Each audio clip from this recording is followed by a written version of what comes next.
नमस्कार दोस्तों, mission geography YouTube channel में आप सभी का स्वागत है। अपन लेब असिस्टेंट के जो टॉपिक है और फर्स्ट ग्रेड में जो महत्वपूर्ण टॉपिक है उनकी चर्चा कर रहे हैं। आज अपन देखेंगे भू आकृतिक प्रक्रियाएं। ठीक है, भू आकृतिक प्रक्रियाओं की चर्चा अपन करते हैं। होती क्या है भू आकृतिक प्रक्रियाएं, उनके बारे में चर्चा करेंगे अपन। भू आकृतिक प्रक्रिया ये कौन सी प्रक्रियाएं होती है? मुख्य रूप से यदि अपन देखें तो भू आकृतिक प्रक्रियाएं कौन सी होती है? ये वे प्रक्रियाएं होती है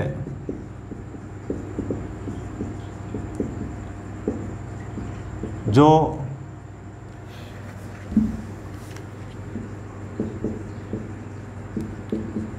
धरातल पर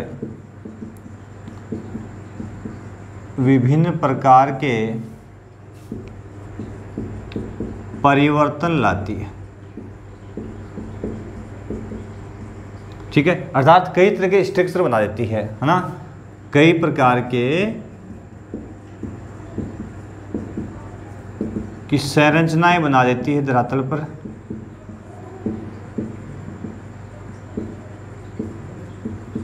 तो वो भू आकृतिक प्रक्रियाएं कहते हैं। सामान्य शब्दों में एक वर्ड आता था और उसका नाम होता था, आता भी है अन्नाच्छादन। अन्नाच्छादन सामान्य अर्थ इसका यह होता था आवरण का हटना। तो वो सारी भू आकृतिक प्रक्रियाएं हैं, अर्थात धरातल के ऊपरी भाग के आवरण को हटाने वाली जो प्रक्रियाएं हैं वो भू आकृतिक प्रक्रियाएं कहलाती है। ठीक है, तो यहाँ पर जो मॉर्फिक प्रोसेस इनको बोलते हैं,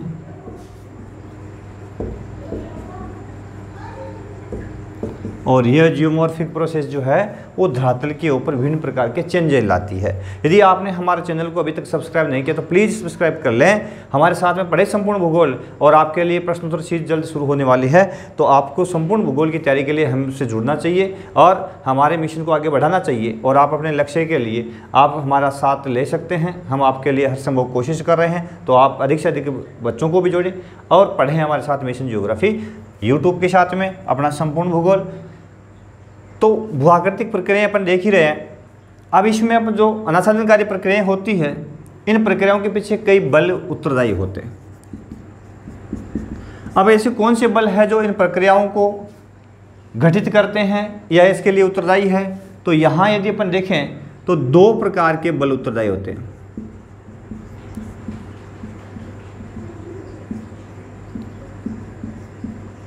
इन प्रक्रियाओं के लिए दो प्रकार के बल उत्तरदायी होते हैं। एक तो होता है अंतर्जात बल और दूसरे का नाम होता है भाई बहिर्जात बल।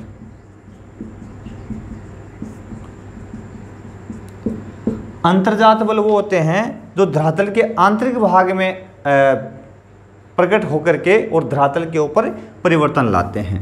जैसे भूकंप जो है धरातल के अंदर पैदा होता है, कंपन पैदा होता है धरातल के ऊपर, अपनति अभिनति उबड़ खाबड़ धरातल का में दरार है, भ्रंश है, वलन है, कई तरह के परिवर्तन ला देता है। ज्वालामुखी जो क्रिया होती है वो धरातल के अंदर घटित होती है। लावा अंदर से मैग्मा बाहर निकलता है, बाहर निकल करके कई तरह की संरचनाएं बनाता है। तो ये अंतर्जात बल है। और सेवन धाराएं,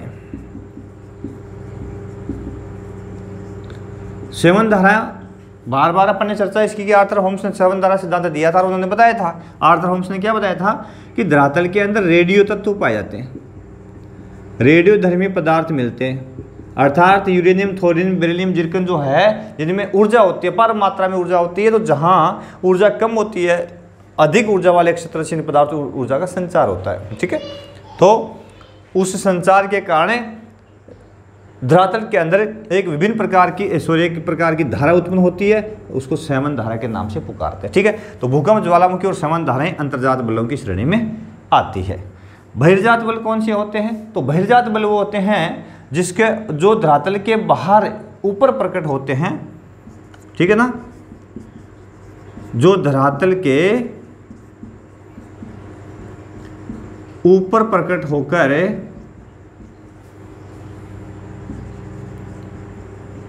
धरातल पर परिवर्तन लाते हैं। धरातल पर क्या लाते हैं? परिवर्तन लाते हैं। ठीक है ना। वो कौन से बल होते हैं? बहिर्जात बल होते हैं।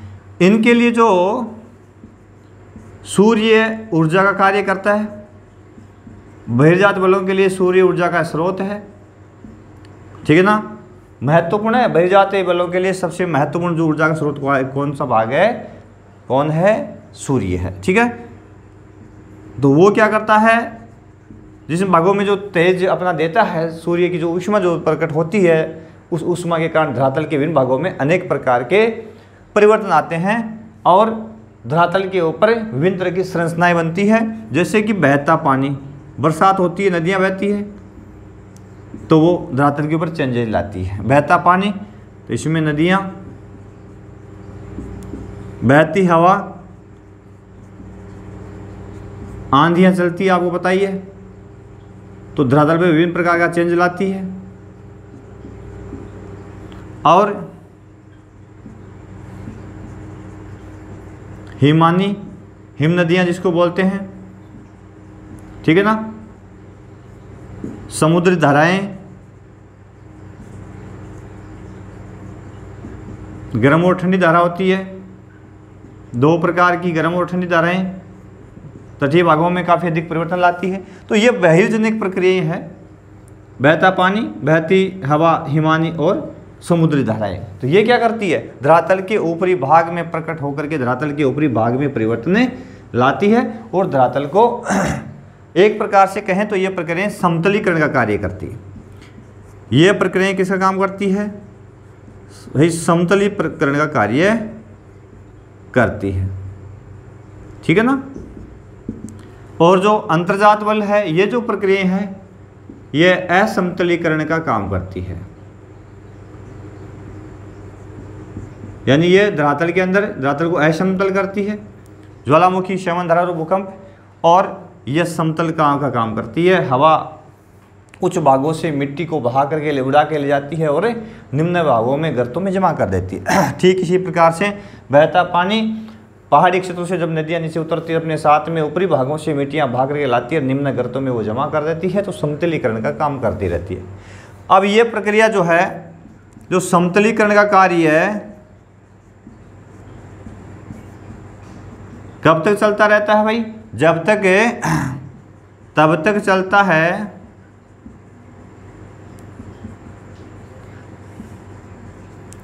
जब तक कि धरातल समतल न हो जाए। जब धरातल समतल हो जाता है, उसके बाद में ये प्रक्रिया बंद हो जाती है। क्यों? क्योंकि अब उसमें बहाकर दूसरी ओर निक्षेपित करने की जगह भी नहीं होती है। ठीक है ना। तो इसको बोलते हैं भाई अनाच्छादनकारी प्रक्रियाएं। अनाच्छादनकारी होता है आवरण का हटना। ठीक है। अब इसमें कौन कौन सी प्रक्रियाएं शामिल है उसको अपन देखते हैं, साथ साथ में नोट करते चले।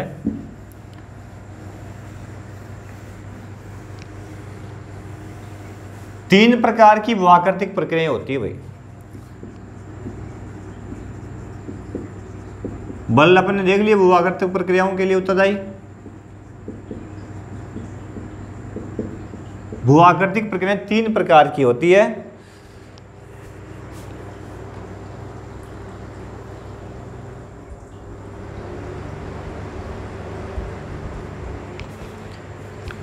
उसमें एक का नाम है अपक्षय, दूसरे का नाम है अपर्दन और तीसरे का नाम है वृहत संचलन।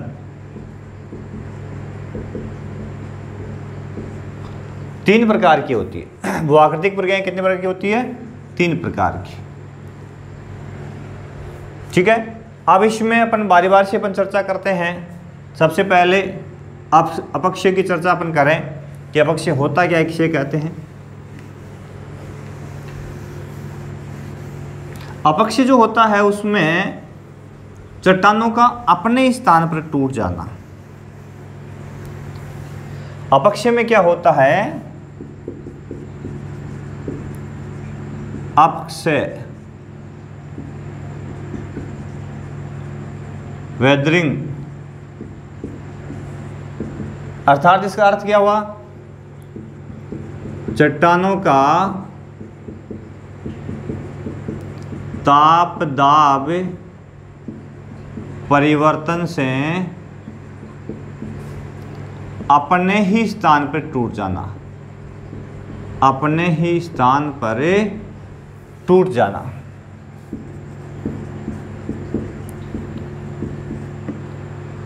अपक्षय कहलाता है।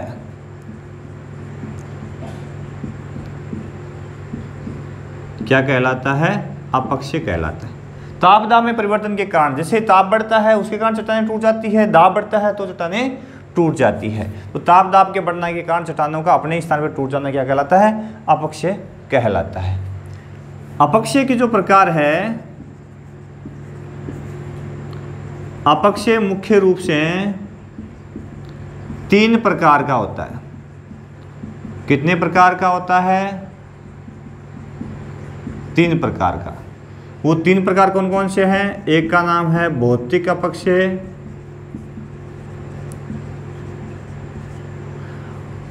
दूसरे का नाम है रासायनिक अपक्षय,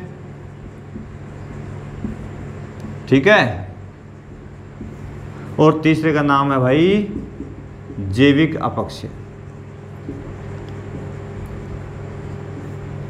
3 प्रकार का अपक्षय होता है, रासायनिक, भौतिक और जैविक अपक्षय। सबसे पहले अपन देखें कि ये जो भौतिक अपक्षय होता है, फिजिकल वेदरिंग जो होता है, ये क्या होता है? इसमें क्या होता है?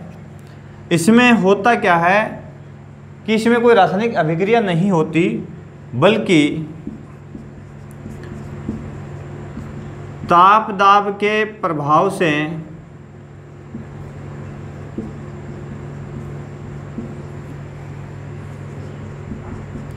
चट्टानें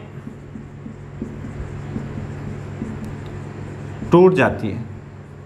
ताप दाब के प्रभाव से चट्टानें टूट जाती है, तो उसको अपन भौतिक या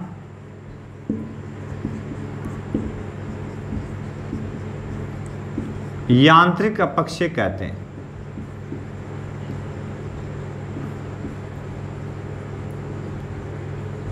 दो नाम है इसके, भौतिक या यांत्रिक।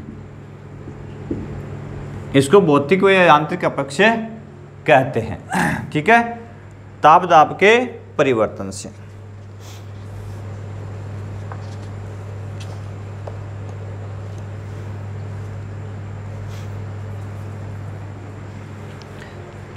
इसके भी कई प्रकार होते हैं। यदि भौतिक अपक्षय की अपन चर्चा करते हैं तो इसके भी कई प्रकार है, जैसे कि एक शब्द आता है पिंडलोचन, पिंडलोचनी या विच्छेदन आता है एक, पिंड विच्छेदन, ठीक है ना। ये जो पिंड विच्छेदन है ये गर्म मरुस्थलों में होता है। गर्म मरुस्थलों में तापमान के बढ़ने से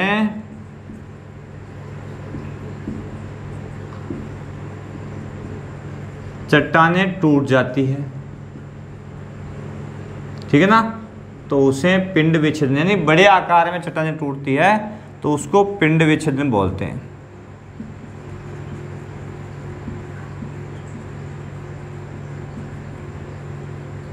ठीक है, इसको बोलते हैं पिंड विच्छेदन, समझ गए।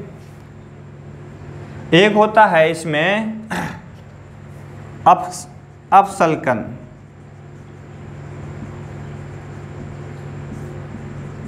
अपसल्कन। इसमें क्या होता है, जब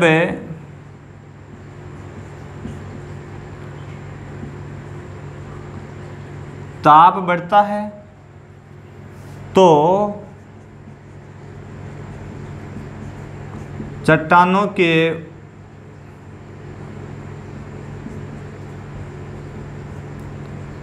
ऊपरी भाग से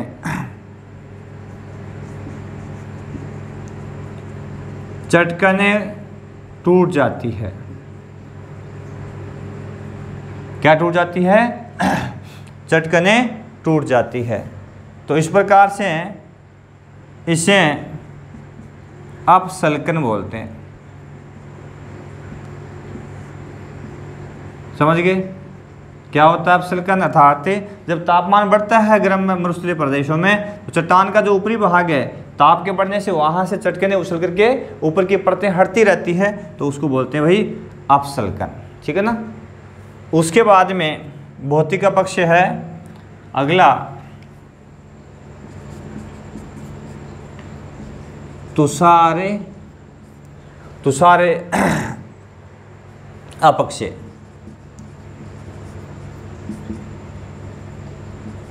ये कहाँ होता है? तुषार की बात आती है तो ठंडे प्रदेशों में होता है। तो ये ठंडे भागों में चट्टानों की दरारों में जल के जमने से चट्टानें टूट जाती है। चट्टानें टूट जाती है, उसको बोलते हैं भाई क्या? तुषार अपक्षय। तुषार का मतलब होता है ठंडे प्रदेश भाग जो है वहाँ के चट्टानों में पानी का जम जाना। ठीक है? यहाँ तापमान माइनस में होता है, तो तापमान कम होने के कारण ऐसा होता है। ठीक है? तो वहाँ पे तुषार अपक्षय देखने को मिलता है। अन्य प्रकार भौतिक अपक्षय के जो है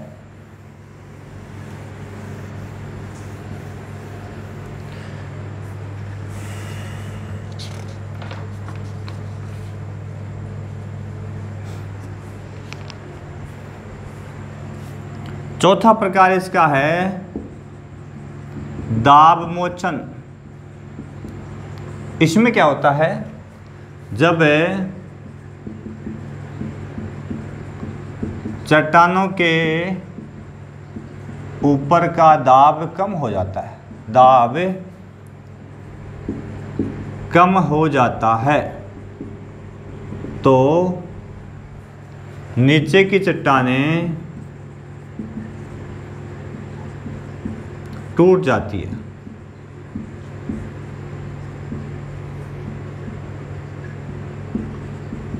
ठीक है?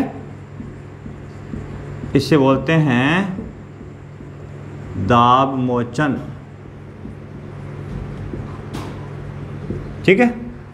तो ये थी भौतिक अपक्षय के 4 प्रकार जो है वो पिंड विच्छेदन, अपसल्कन, तुषार अपक्षय और दाब मोचन।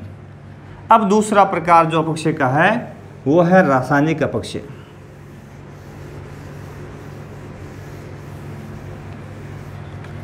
दूसरा जो प्रकार इसका है वो है रासायनिक अपक्षय।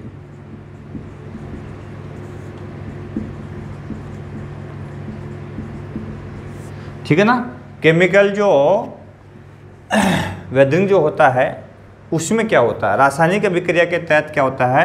इसमें रासायनिक अभिक्रियाएं होती है।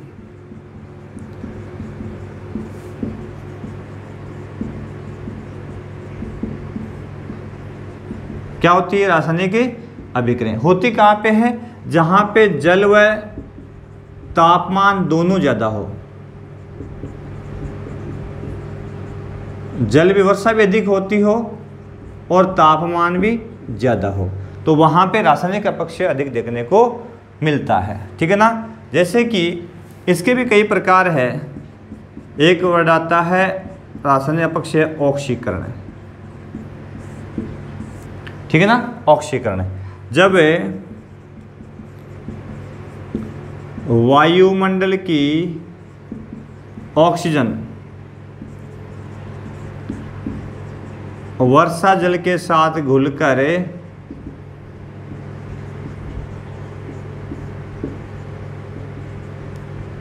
चट्टानों में प्रवेश करती है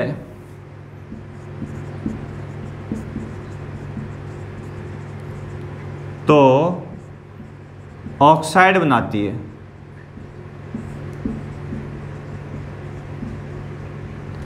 ठीक है ना। इससे चट्टानें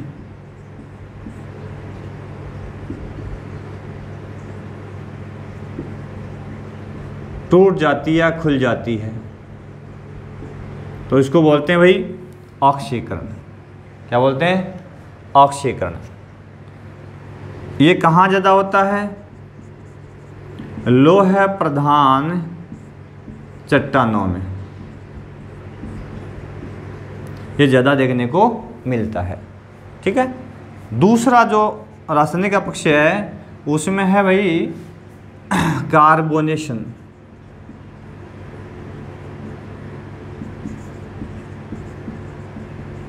सेम वही प्रक्रिया कार्बोनेशन में भी क्या होता है?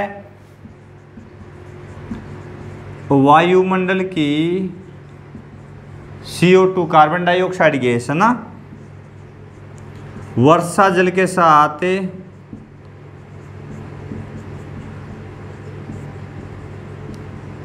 घुलकर चट्टानों में प्रवेश करे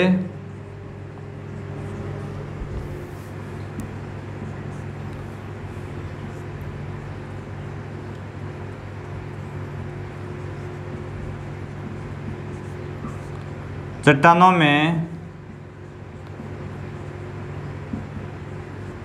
कार्बनिक ऑक्साइड बनाती है। ठीक है ना। इससे चट्टानें क्या होती है? विदीर्ण हो जाती है या चट्टानें टूट जाती है।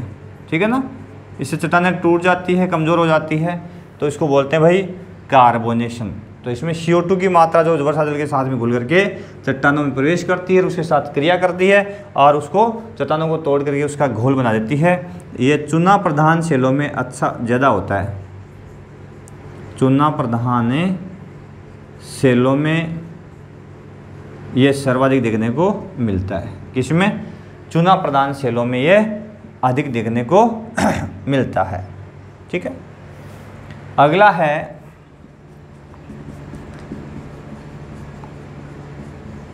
सिलिका पृथक्करण। सिलिका पृथक्करण। ठीक है ना। इसमें क्या होता है?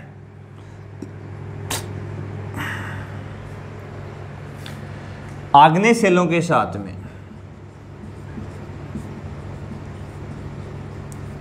आग्नेय सेलों के साथ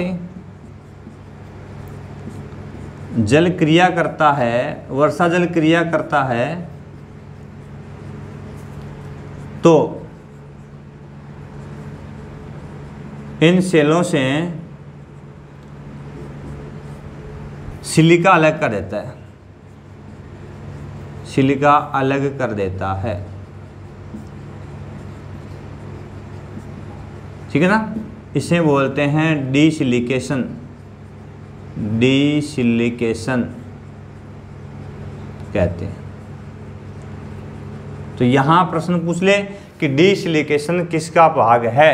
रासायनिक अपक्षय का है, जैविक का है या भौतिक का है? ठीक है ना। तो ये रासायनिक अपक्षय का भाग है, इसको बोलते हैं डीसिलिकेशन। तो ये हो गया ऑक्सीकरण, कार्बोनेशन, सिलिका पृथक्करण या डीसिलिकेशन। अगला है अपक्षय के अगले प्रकार रासायनिक अपक्षय के हैं, साथ साथ में नोट भी कर लें। नोट्स के रूप में आपके पास में बहुत बड़ा मैटर हो जाएगा। द जल योजन। ठीक है ना। तो जल का चट्टानों के साथ क्रिया करके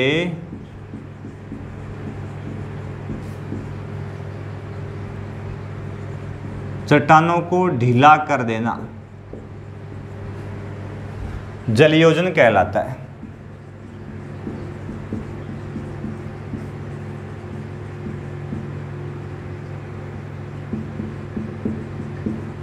ठीक है ना।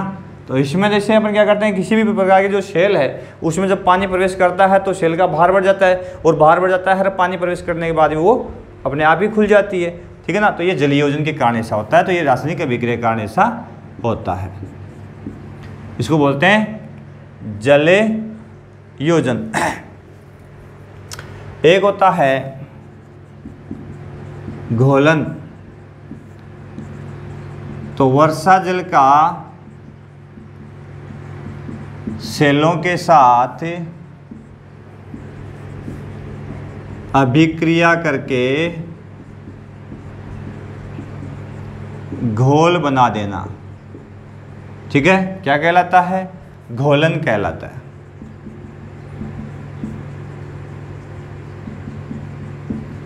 ये भी एक प्रकार का घोलन क्या है, इसमें घोल बन जाता है। जैसे चूने के साथ में विक्रिया होती है तो चूने का घोल बन जाता है। नमक के साथ में यदि जल के वर्षा जल इकट्ठा होकर उसमें प्रवेश करता है तो वो उसका भी घोल बना देता है। तो इसको बोलते हैं घोलन, भी एक प्रकार का क्या है, अपक्षय है, ठीक है ना। और उसके बाद में अपन देखते हैं जैविक अपक्षय। तो ये 5 प्रकार अपने हैं रासायनिक अपक्षय के। दृढ़ निश्चय रखें और दृढ़ निश्चय के साथ में अध्ययन करें। यदि आपका दृढ़ निश्चय है, अटल रह करके आप अध्ययन करते हो तो आपको कोई हराने वाला नहीं है, क्योंकि नेपोलियन बोनापार्ट ने भी कहा था कि असंभव शब्द हमारे डिक्शनरी में नहीं होना चाहिए, सब कुछ संभव है, ठीक है। तो आप कुछ भी कर सकते हैं, इंसान सबसे माइंडेड है तो कुछ भी कर सकता है, प्रयास करते रहें। जैविक अपक्षय, इसमें क्या होता है, जैविक अपक्षय में जैविक तत्वों द्वारा चट्टानों को तोड़ना जैविक अपक्षय कहलाता है, ठीक है ना। इसमें रोल किसका होता है, जीवों का होता है मुख्य रूप से। जैसे कि पहला है वनस्पतियों द्वारा। वनस्पतियों द्वारा, वनस्पति क्या करती है, चट्टानों को जड़ों के द्वारा खोखला करती है,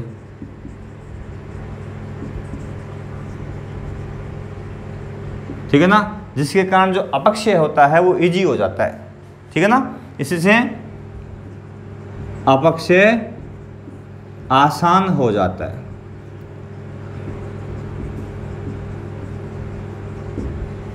ठीक है। इसके अलावा जीव जंतु द्वारा, अब जीव जंतु क्या करते हैं, अपने रहने के लिए जैसे अपन सरीसृप वगैरह होते हैं, ये बिल बनाते हैं। तो इसमें जैसे पानी हवा प्रवेश करता है तो वो अंदर जा कर के रासायनिक अभिक्रिया करते हैं और उसको खोखला कर देते हैं। इसके अलावा ये जीव जंतु भी बिल के माध्यम से ज़मीन को, चट्टानों को खोखला करते रहते हैं, ठीक है ना। सरीसृप इनके द्वारा, ठीक है ना। और जानवर जो पशु होते हैं, पशुओं द्वारा अपने पैरों से चट्टानों को खोखला करते रहते हैं ग्रास को खाने के लिए, ठीक है ना।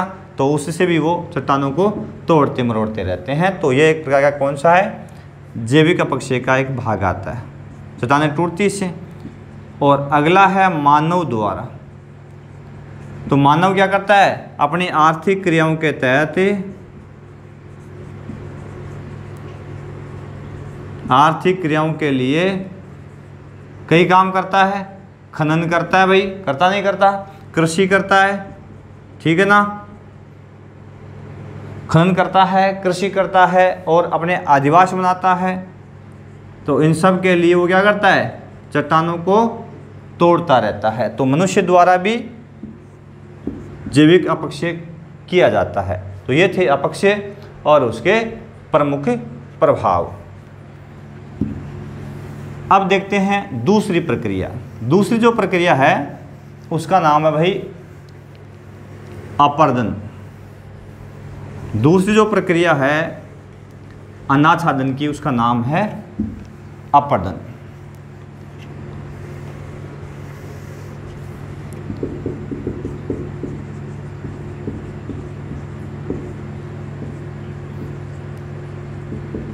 इरोजन इसको बोलते हैं अपरदन।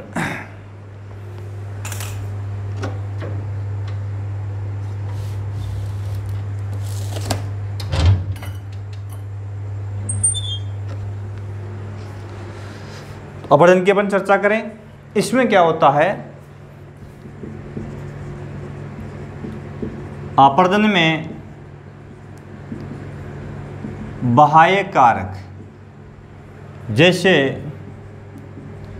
बहता पानी, बहती हवा व हिमानी, ठीक है ना, द्वारा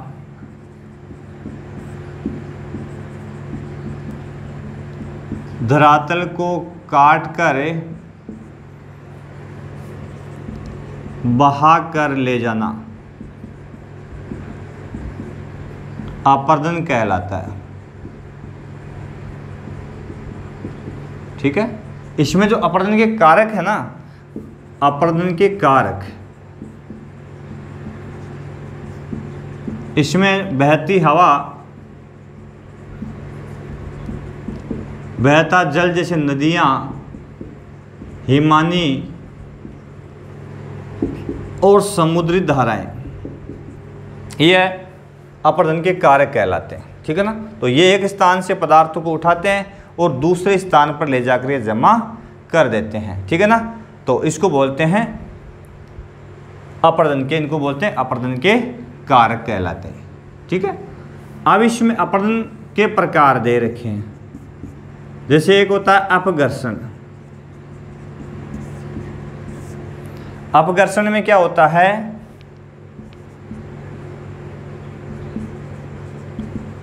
बाह्य कारकों द्वारा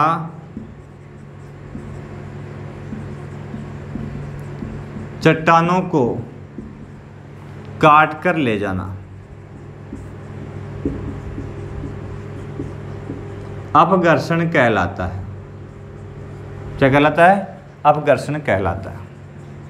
अब बाह्य कारक में जैसे हवा बहती है तो हवा अपने साथ में चट्टानों को काट कर ले जाती है, चट्टानों को काट कर उड़ाकर ले जाती है। पानी, नदी बहती है तो नदी भी अपने साथ में चट्टानों को काट करके ले जाती है, तो इसको बोलते हैं अपघर्षण। क्या बोलते हैं इसको, अपघर्षण के नाम से पुकारते हैं।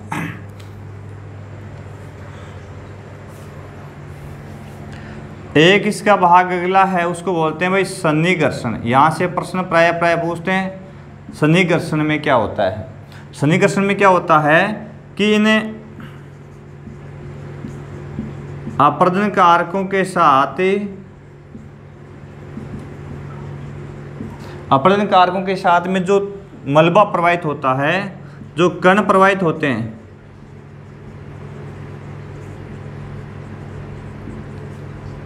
उनका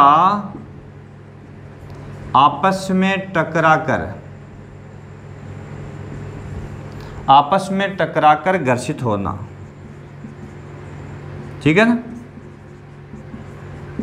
सन्निकर्षण कहलाता है।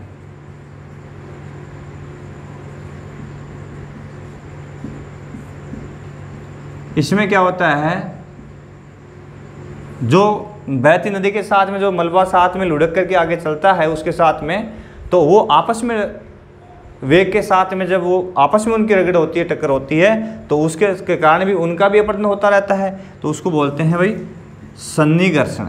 ठीक है ना, अगला है जलदाब क्रिया। इसमें क्या होता है, जल के दाब द्वारा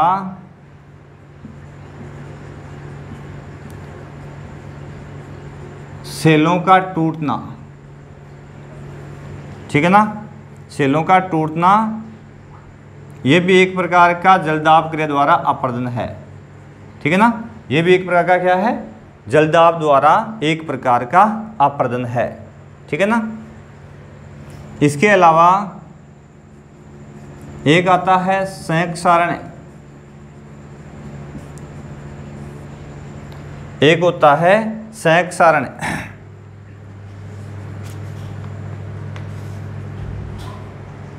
इसको सॉल्यूशन बोलते हैं। तो ये आता है, इसमें जल के साथ चट्टानों का घुलकर चले जाना, ये अपरदन का प्रकार है, ठीक है ना। और इसको बोलते हैं संक्षारण। संक्षारण में क्या होता है, जल के साथ चट्टानें घुल करके बह करके चली जाती है, तो ये एक अपरदन का प्रकार है, ठीक है ना। इसको संक्षारण बोलते हैं। एक आता है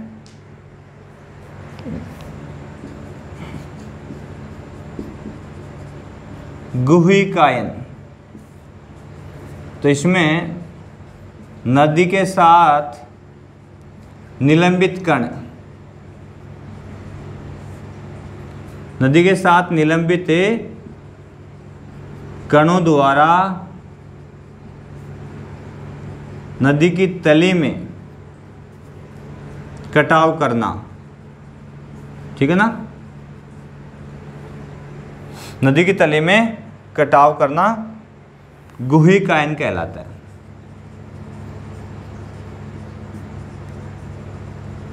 अपन आगे पढ़ेंगे, जो बनती है ना, जैसे नदी की तली के अंदर कई तरह के भंवर पैदा हो जाते हैं, उसके साथ में कंकड़ पत्थर जब घर्षण करते हैं तो उससे नदी की तली के अंदर छोटे छोटे छिद्र बन जाते हैं, ठीक है ना।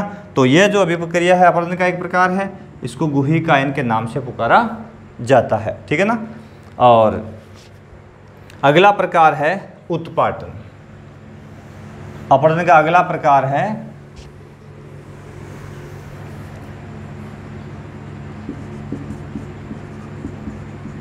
उत्पाटन। उत्पाटन में क्या होता है, यह हिमानी से संबंधित है। उत्पाटन हिमानी द्वारा सेलों को तोड़कर बहाकर लाना उत्पाटन कहलाता है, ठीक है ना।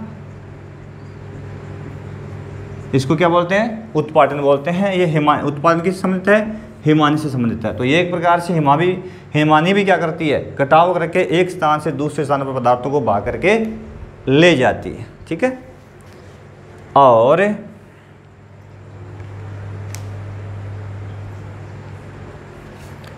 तो ये था अपरदन के प्रकार, प्रमुख प्रकार अपन ने देखे। इसमें अपघर्षण है, सन्निकर्षण है, जलदाब क्रिया, संक्षारण है, गुहिकायन है और उत्पाटन है। ये अपरदन के प्रमुख प्रारूप है। अब अपरदन के अंदर जो पदार्थ आगे बढ़ते हैं वो 3 प्रकार से बढ़ते हैं। एक तो लुढ़क कर, ठीक है ना, एक इसमें घुल करके आगे बढ़ जाते हैं और एक निलंबित होकर के आगे बढ़ते हैं, ठीक है। जल के साथ में निलंबन के साथ में बढ़ते हैं, घुल करके आगे बढ़ते हैं और लुढ़क करके आगे बढ़ते हैं। 3 प्रकार से वो आगे बढ़ते हैं। तीसरा प्रकार है वृहत संचलन। इसकी चर्चा अपन करें कि वृहत संचलन क्या होता है। सिंपल से प्रश्न यहाँ से बनेंगे। तीसरा प्रकार भूआकृति प्रक्रियाओं का है वृहत संचलन।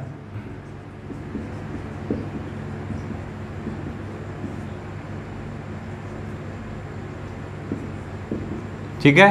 वृहत संचलन जो है उसको बोलते हैं भाई मास, अंग्रेजी स्ट्रॉन्ग अपनी,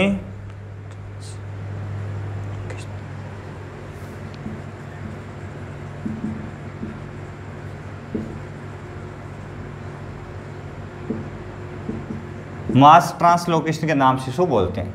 वृहत संचलन में क्या होता है, संचलन नाम ही दे रखा है, इसका मतलब पदार्थ एक स्थान से दूसरे स्थान पर आगे बढ़ते हैं। और वृहत दे रखा है, इसका मतलब बड़ी शैलों का, ठीक है ना। तो सामान्य अर्थों में इसको अपन क्या कहेंगे, शैलों का बड़े स्तर पर, ठीक है ना, गुरुत्व बल के सारे। यहां एक वर्ड काम में ले रहा हूं मैं, गुरुत्व बल। गुरुत्व बल के सारे आगे की ओर बढ़ना, आगे की ओर बढ़ना क्या कहलाता है? वृहत संचलन कहलाता है। अरे लाइट मत जा, ठीक है। तो अब ये गुरुत्व बल के कारण जो ढाल वाले क्षेत्र होते हैं वहाँ पर ये वृहत संचलन देखने को मिलता है। जो पर्वतीय ढाल होते हैं वहाँ पे इस तरह का जो संचलन है वो अधिक देखने को मिलता है। ये भी 3 प्रकार का होता है, इसके भी 3 प्रकार हैं। वृहत संचलन के भी 3 प्रकार हैं। एक तो होता है मंद संचलन या मंद प्रवाह भी बोलते हैं इसको। दूसरा होता है तीव्र संचलन या प्रवाह है, ठीक है ना। और तीसरा प्रकार है इसका अत्यधिक तीव्र प्रवाह है या संचलन, ठीक है। अब इसमें जो मंद होता है, पहला प्रकार जो इसका है, इसमें दे रखा है मंद संचलन।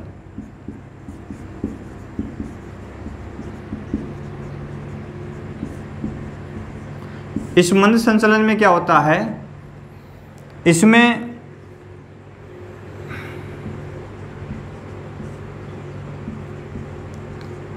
कम वर्षा वाले क्षेत्रों में,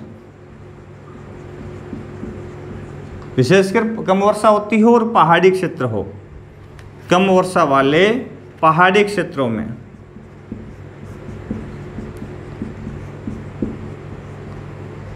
ढाल के सहारे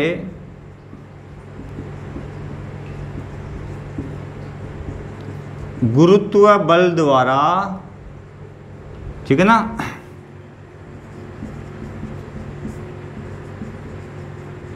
सेलों का नीचे की ओर लुढ़कना या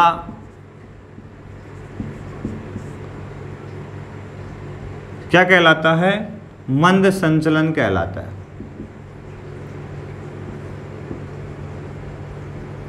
मंद संचलन कह दो चाहे मंद प्रवाह कह दो, ठीक है ना।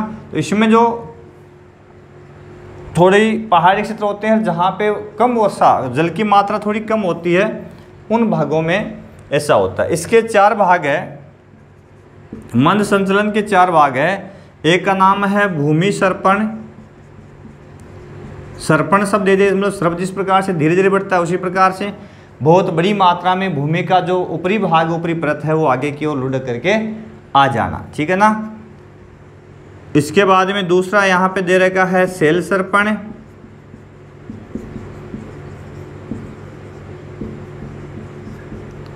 तीसरा इसका जो भाग दे रखा है टालस सर्पण। और चौथा इसका भाग दे रखा है मृदा सर्पण।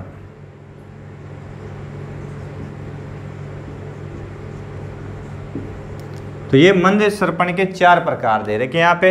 अब भूमि सर्पण पहाड़ी क्षेत्र होते हैं, जो मरुस्थलीय क्षेत्र होते हैं, वहाँ पे जहाँ जल का मात्रा थोड़ी कम होती है, उन भागों से मिट्टी का बहुत बड़ी परत जो है वो नीचे की ओर ढाल के सहारे लुढ़क किया जाती है। सेल सर्पण में भी ऐसा ही होता है, पहाड़ी ढलानों के सहारे सेलों का टूट करके नीचे की ओर आ जाना। टालस सर्पण में क्या होता है, जहाँ हिमानियाँ होती है तो हिमानियों के द्वारा बहुत अधिक मात्रा में हिमानी क्षेत्रों से हिमानी के साथ में पदार्थों का नीचे की ओर बह करके आ जाना, और इस तरह से हिमानी के साथ में जो मलबा आकर के जमा होता है उसको टालस बोलते हैं। यदि वो शंकुआकार बन जाता है तो उसको टालस शंकु के नाम से पुकारते हैं। और मृदा बहुत बड़ी मात्रा में मिट्टी का नीचे की ओर लुढ़कना मृदा सर्पण कहलाता है। तो ये वृहत संचलन के पहला जो प्रकार है मंद संचलन, उसके 4 प्रकार है, भूमि सर्पण, सेल सर्पण, टालस सर्पण और मृदा सर्पण, ठीक है।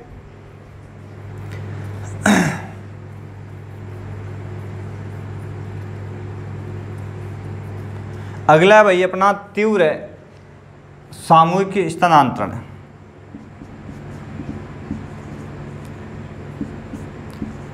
तीव्र संचलन या प्रवाह है। अब इसमें नाम तीव्र आया है तो तेज ढाल वाले क्षेत्रों में, तेज ढाल व नम भागों में, जहाँ नम का मतलब हो गया आर्द्र भाग है, जहाँ वर्षा ज़्यादा होती है, भागों में ढाल के सहारे चट्टानों का, सेलों का नीचे की ओर आना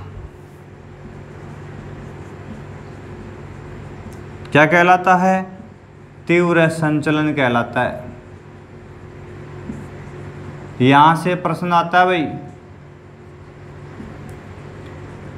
प्रश्न क्या आता है कि भूमि सर्पण, शैल सर्पण, टालस सर्पण जो दे रखे हैं और उसके साथ साथ में भूमि वाह दे देते हैं, तो पूछ लेते हैं इनमें से मंद संचलन का भाग कौन सा नहीं है। तो यदि सर्पण, शैल सर्पण, मृदा सर्पण, यदि ये भाग सर्पण शब्द आता है तो ये मंद का है, और वाह नाम आ जाता है तो वो किसका हो जाएगा? तीव्र संचलन का नाम हो जाएगा। तो इसके 3 प्रकार है अपने, भूमिवाह है, पंखवाह है और चादरवाह है। तीव्र संचलन के 3 प्रकार है। एक का नाम है भूमिवाह है, दूसरे का नाम है पंखवाह है, पंख का मतलब कीचड़ से यहाँ पे, ठीक है, तो यह नम भूमि वाले स्ट्रोमी है, और तीसरे का नाम है चादरवाह है, ठीक है ना। वाह शब्द किसके साथ है? तीव्र संचलन के साथ है। भूमिवाह है यानी नम भागों में अत्यधिक वर्षा के साथ में भूमि के बहुत बड़ा जो भाग है वो गीला होकर के ढाल के सहारे लुढ़क जाता है, उसको भूमिवाह कहते हैं।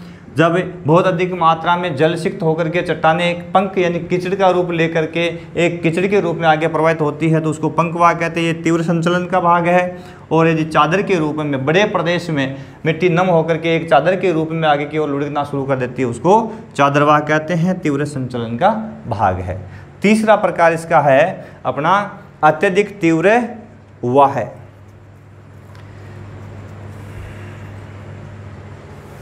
इसको मैं यहाँ लिख देता हूँ,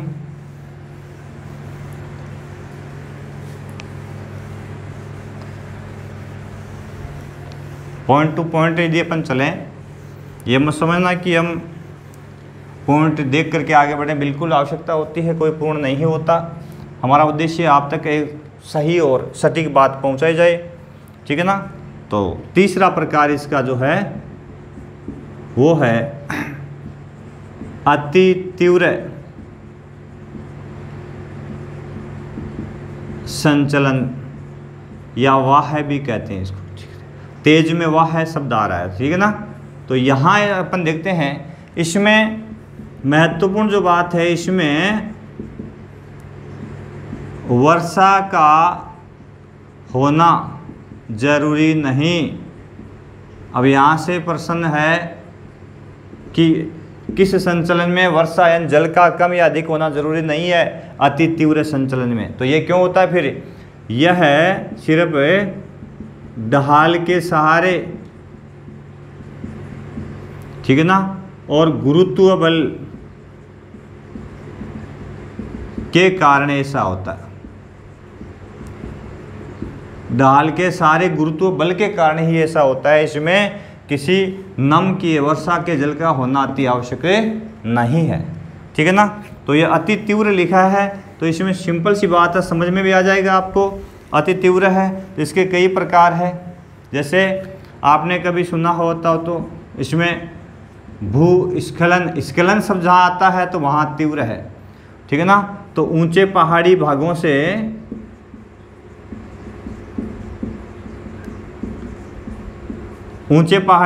से ढाल के सहारे भूमि के बड़े भाग का टूटकर नीचे गिरना क्या कहलाता है? भूस्खलन कहलाता है। अपने उत्तराखंड वाला जो इलाका है, जम्मू कश्मीर वाला जो हिमाचल वाला इलाका है, उसमें भूस्खलन की घटनाएं सर्वाधिक देखने को मिलती है। दूसरा इसमें आता है शैल स्खलन। इसमें भी वही बात है, ऊंचे भागों में ढाल के सहारे शैलों का टूटकर नीचे की ओर आना, नीचे की ओर आना। इसमें क्या होता है, कभी कभार बहती हवा और हिमानियों के कारण जो से बड़ी बड़ी चट्टानें होती है उनके आधार की जो मिट्टी कट जाती है और ऊपर की सेल उसका भार बढ़ जाता है, तो फिर वो ढाल के सहारे नीचे की ओर आ जाती है, ठीक है ना। तो इसको सेल स्खलन बोलते हैं। इसके अलावा सेल परत में भी सेलें ऊपर से नीचे की ओर तेज स्खलन के साथ में नीचे गिरती है। और एक वर्ड आता है मलबा स्खलन, तो ये भी इसमें भी यही है, ऊंचे पहाड़ी भागों से ढाल के सहारे मलबे का नीचे की ओर तेजी से गिरना, ठीक है ना।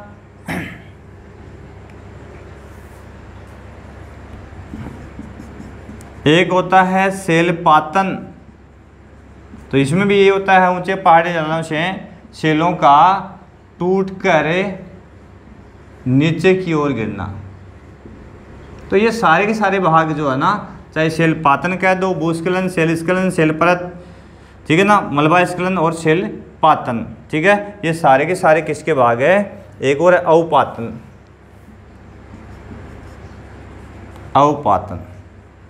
तो ये सारे सारे भाग जो है वो किसके हैं, अति तीव्र संचलन या वाह्य के भाग है। तो यहाँ जो स्खलन शब्द आ जाता है, भूस्खलन, पातन शब्द आ जाता है, दोनों को अपने को किस में शामिल करना है, अति तीव्र संचलन में शामिल करना है। तो ये भू आकृतिक प्रक्रिया है भाई, ठीक है ना। तो इसके लिए बलों की चर्चा अपने की, आंतरिक बल और बाह्य बलों के बारे में चर्चा की।